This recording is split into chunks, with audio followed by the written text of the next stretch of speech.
Hello दोस्तों, welcome back to my vlog channel. आज का मेरा टॉपिक कुछ अलग रहने वाला है।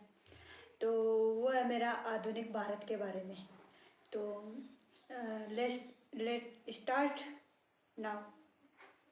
ओके, आज मेरा टॉपिक उसके बारे में बताऊंगी। यूरोपीय कंपनियों का आगमन कब हुआ था, उसके बारे में मैं आपको कुछ बताऊंगी, जो मतलब एसएससी के लिए बहुत इम्पोर्टेंट क्वेश्चन बन रहे हैं हमारे लिए। मैंने देखा था गूगल पे सर्च करके, तो मैंने ऐसा कुछ पाया कि ये ज़्यादा क्वेश्चन पूछे जाते हैं कि भारत में फ्रांसीसियों की पहली बस्ती कहाँ पे, मतलब कहाँ पे स्थापित हुई।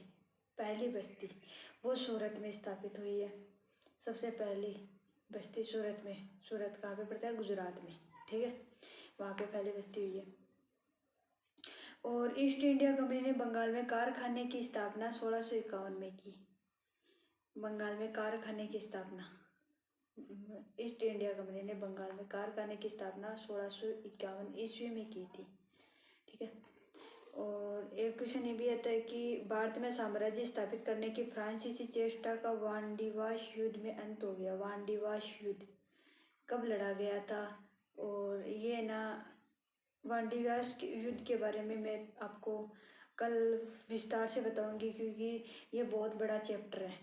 उसके बारे में आपको कल अलग से बताऊंगी। ठीक है। और एक होता है कि बिहार का नवाब अलीवर्द खां 1740 ईस्वी में गिरिया के युद्ध में सरफराज खां को पराजित कर बंगाल का नवाब बना। ठीक है।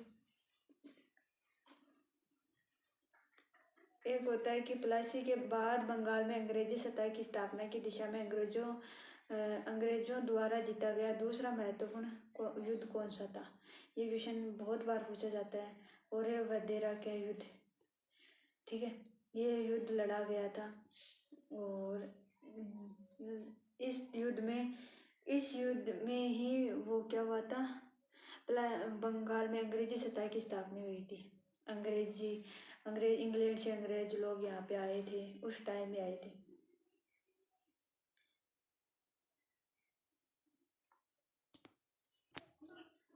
हाँ, तो आपको मैं ऐसे बता रही थी कि ना, इंग्लैंड से सबसे ज़्यादा वो ब्रिटिश वगैरह आया करते थे। तो वो हमारे देश में शासन करते थे। ठीक है। तो सिर्फ और सिर्फ इंग्लैंड से ही होता था, क्योंकि अंग्रेजों का शासन था। और इंग्लैंड एंड ब्रिटिश ये लोग आकर ही हमारे यहाँ पे आयात एंड निर्यात का शासन करते थे। ठीक है। जब हमारे यहाँ स्वतंत्रता प्राप्ति हुई, आज़ादी मिली हमारे इंडिया को, तो उसके बाद में आयात निर्यात अनेक देशों से करने लगे। तो एक मैं पानी पी लेती हूँ। ठीक है।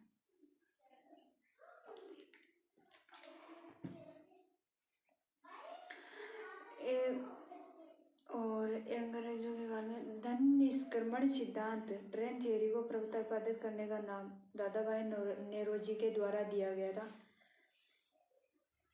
तो मोस्टली, और 1756 ईस्वी में कलकत्ता को जीतने के बाद सिराज ने अपना नाम बदलकर अलीगढ़ रख दिया। कलकत्ता का नाम पहले अलीगढ़ हुआ करता था। ठीक है।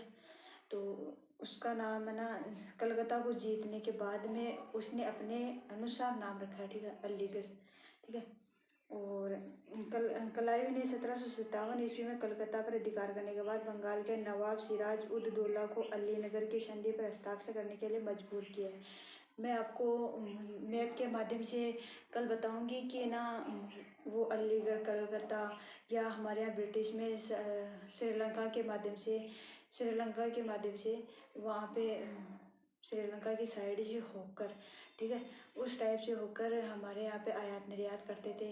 मैं आपको मैप से वह भी बताऊंगी कि भारत एंड इंग्लैंड का आयात निर्यात किस जगह से होता था, किस बंदरगाह से होता था। तो सबसे ज़्यादा आयात निर्यात होता था वो मुंबई बंदरगाह से होता था, क्योंकि वही सबसे ज़्यादा फेमस एंड सबसे ज़्यादा आयात निर्यात के मामले में सबसे ज़्यादा वो बड़ा बंदरगाह है। ठीक है, उसके बारे में बताया जाता है, उसके मुंबई के बारे में। और एक कच्छ का रण भी उस साइड में ही पड़ता है, गुजरात साइड में। तो वहाँ पर भी सबसे ज़्यादा आयात निर्यात होता था। ठीक है। और अब तो बंदरगाह बहुत सारे हो गए हैं, जैसे पुडुचेरी बंदरगाह, तुतीकोरिन बंदरगाह एंड क्या बोलते हैं उसको, गोवा गोवा साइड में बंदरगाह है। मतलब जो भी तट में तटीय प्रदेश है ना, उस साइड में वहाँ पे सब बंदरगाह बनते हैं। और बंदरगाह कहाँ पे बनते हैं वो भी आपको बता दूँ कि उथले हुए जल सागर में बंदरगाह बनता है, क्योंकि जहाँ पे पानी कम होगा एंड जल सागर में बंदरगाह बनता है, क्योंकि जहाँ पे पानी कम होगा एंड स्थल पानी कम एंड स्थल होगा, वहाँ पे बंदरगाह सबसे ज़्यादा, क्योंकि माल को उतारने में वहाँ पे सबसे ज़्यादा आसानी हमको होती है। ठीक है। और फिर वो माल हमारे यहाँ पे बिक जाता है आराम से। तो मैंने आपको कुछ अलग से बताया है। आज आधुनिक यूरोपीय कंपनियों का आगमन कब कहाँ से हुआ था, सबसे पहले वो मैंने आपको बता दिया है।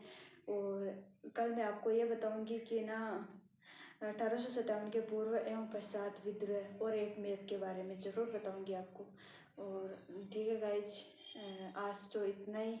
ठीक है। मैं ठीक है गाइज, बाय, टेक केयर।